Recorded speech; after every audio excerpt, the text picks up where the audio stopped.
specifically towards behind HSA exec to report us for multiple accusations. He reported us to student activities and then proceeded to report us to the dean of students for accusations that didn't have evidence or any weight on them. And HSA almost got suspended and we almost got disbanded. And I understand that's like irrelevant, but do you have proof of that? Yeah, I have proof in regards to the dean of students contacting us, and then our advisor and LULAC's advisor, Damian Torres.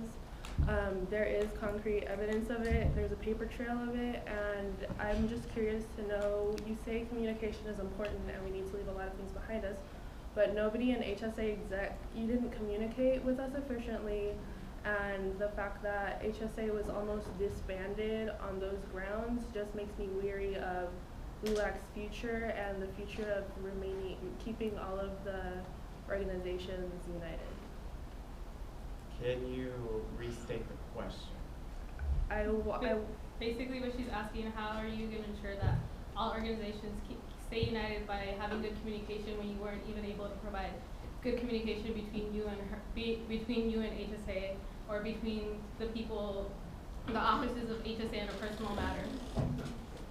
I was involved with HSA for almost a full semester. I went to almost every meeting that I could, and I participated in a lot of the volunteer activities.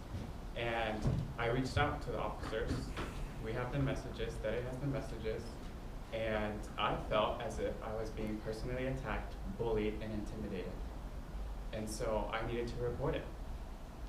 Not for the sake of an organization, not for anyone else, but for me, for my personal well-being. And so I felt that I needed to do something to get out of that situation because it wasn't a healthy environment. And I felt like it needed to be reported because I didn't want anything like what was happening to me to happen to somebody else. And so I felt like there was an issue that I had already brought up with some of the executives that wasn't going anywhere, so I needed to get an advisor involved. But I have a follow-up question for everybody. Do you strongly believe that you're more qualified than your opponents, the ones you're running against, to do the success of LULAC, meaning getting us to the conferences, getting us fundraising, getting us members, active members, providing these things? Do you strongly believe that? Yeah. Well, if you look at my history, I've been in LULAC for 6 years. I've held the position of council president for 2, and I would like to think that that was successfully since I got reelected. Our council raised up to $8,000. We went from 50 members to 83. Here is a list of all of our national sponsors that are of LULAC, and I also received an $80,000 grant from Pepsi during my tenure as National Youth President. So I have the contacts, and I already have experience from getting the funding to go to the conferences. The conference money that I used from the PepsiCo was to give out $18,000 to the surrounding councils to get them to the national convention. And like you guys have seen before, with the LGBT initiative, I've already received a $2,000 grant that will be used in the following semester for an HIV awareness event. And I, as an Access mentor for the orientation and transition programs, I'm assigned to transition freshmen into the university and help them out in any way possible. Well, part of my job description is to form socials and and events so that they know that college life isn't that difficult. So our office isn't, our Access office isn't that well funded. We work on a very limited budget, and with that limited budget, I've been able to have many events throughout campus, not only with the organization, but myself individually, buying food, setting up the organization, setting up the times, and making sure that my mentees were actually had a chance to go and enjoy college life. And I believe that for me, I have personally used my own resources to bring people to these conferences before. I personally invited like 6 or 7 of y'all to go to San Antonio before, and I also have gone there before. and I use my own resources. And I was going to do the same thing going to Texas A&M, but things happen, different factors occur. But at the same time, I am willing to use my own same resources and my own ability to communicate with other councils to do the same and get the 1 funding. minute left for questions. Nora? Leslie, I am aware that you were campaigning for vice president as one of your opponents. How will you create a healthy relationship with the president that is elected if you end up having an office position and ensuring the health of the organization? Well, respect, really, because it's not a Wesley issue or say a Jared or Christian issue. It's a Latino issue.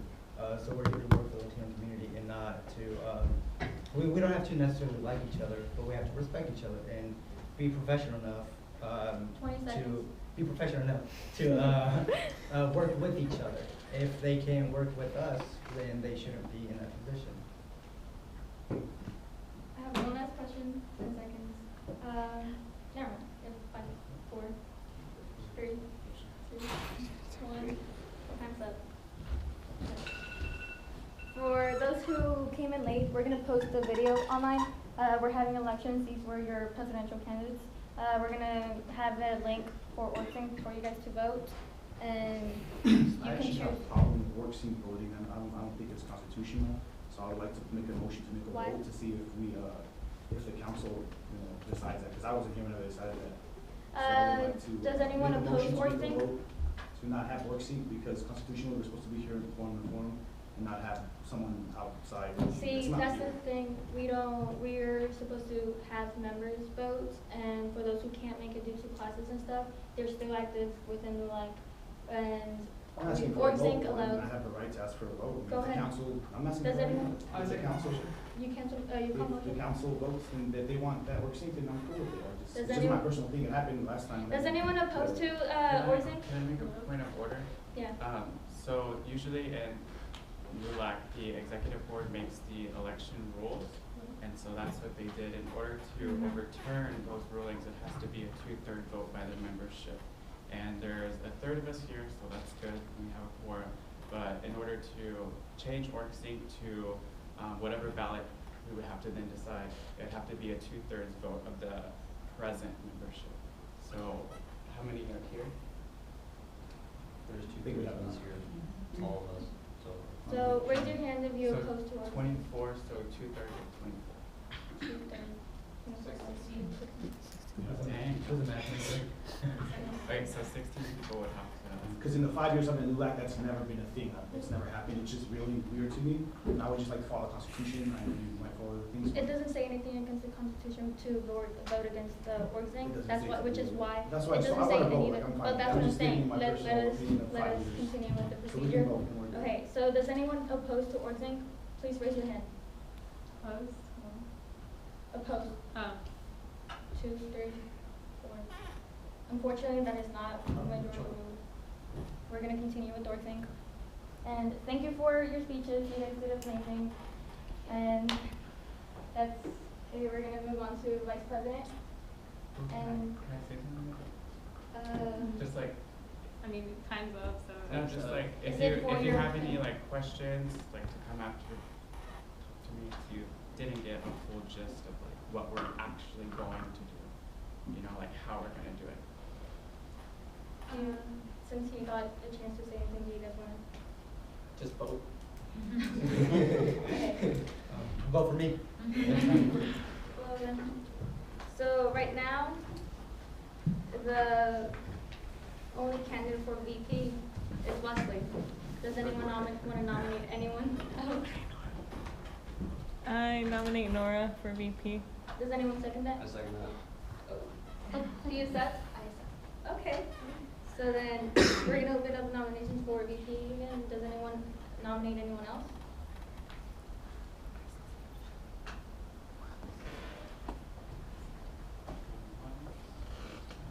Okay, I nominate Jared. Does anyone second that? Jared, do you accept or decline? Vice President? Yes. I decline. And then, does anyone nominate anyone else?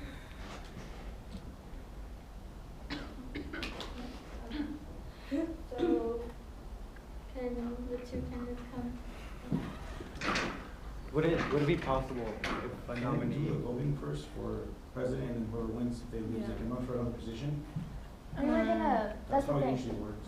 Well, since it's being done at OrgSync, the way it happens, because I participate in other organizations that do it through OrgSync. So basically, they like do all the speeches and all that, and then afterwards they do OrgSync, and then you go vote, and then it's like a time period that you have on OrgSync to go vote, so like Yeah. a window, kind of like here, like when you actually go vote, like you don't go vote like after the speeches and all that, like you have Yeah. a time window to go vote, and then you get the results. So we're gonna get the result. You can still run, but if you do not, okay, how to explain this? So we're gonna give you guys like a week to vote for the first time, and then we're gonna like see how the results turned out. And if you didn't win, let's say you guys wanted to be president and you didn't win, we would just like see the results for vice president, and then we would just, if there's like, we don't get the majority rule for either one, we would have to redo it. So pretty much I can vote for myself too. Yes. Alright. That's always been allowed. I don't. I mean, it's just kind of weird though, because you're appointing yourself as a position, even though you already agreed to be the position. It's just like it just adds another vote. But it's like Juan said, like it's better to do it without us voting for each other. Well, we agreed on one. I know, I understand that factor, but it's just like weird. Okay. It's a So. Pirates of the Caribbean type of deal. Okay. Nora and Wesley, will you step up? Okay. You have 1 minute to introduce yourself. And you may begin. Nora? Hello, my name is Nora Candelaria. I'm a psychology major and I'm currently the council's secretary.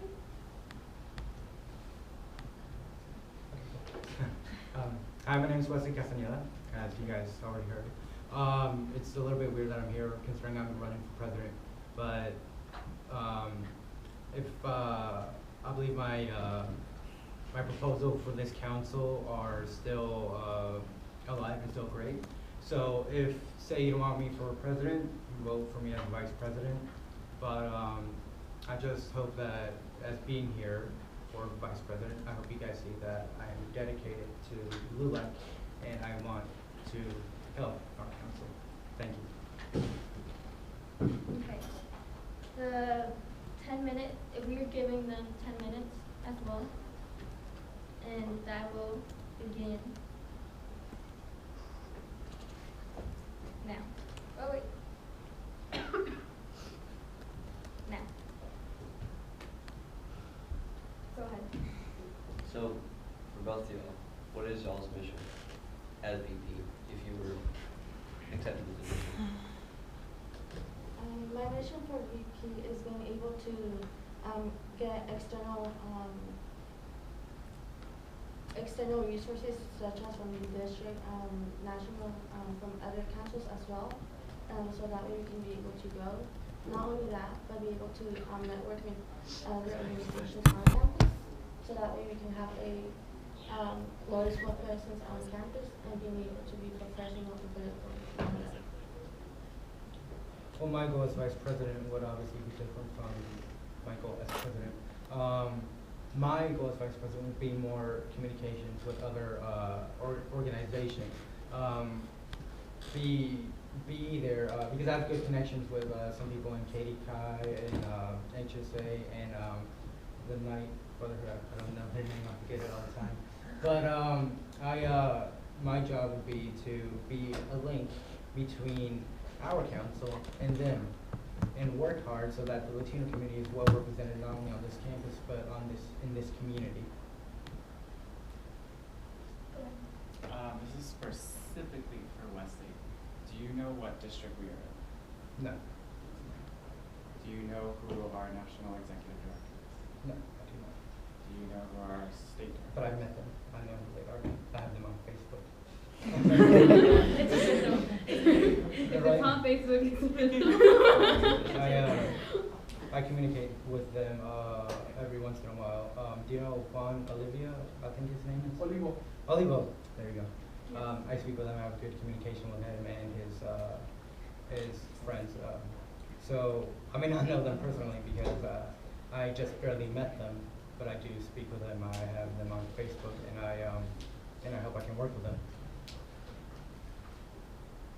Yes, I have a question. It's kind of like a two-part question. So, how do you feel you guys have made a difference in the Latino community while being here at UNT, and what have y'all done for this actual council? Because I care more about what's done here on this campus and on the national level.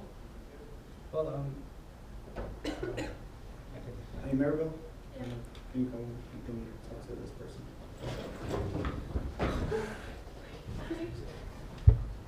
Can you keep track of the time?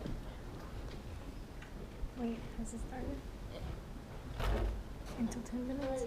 So, as secretary, I've been trying to promote open communication with the members and the officers, because I've noticed in previous years that there hasn't been that communication.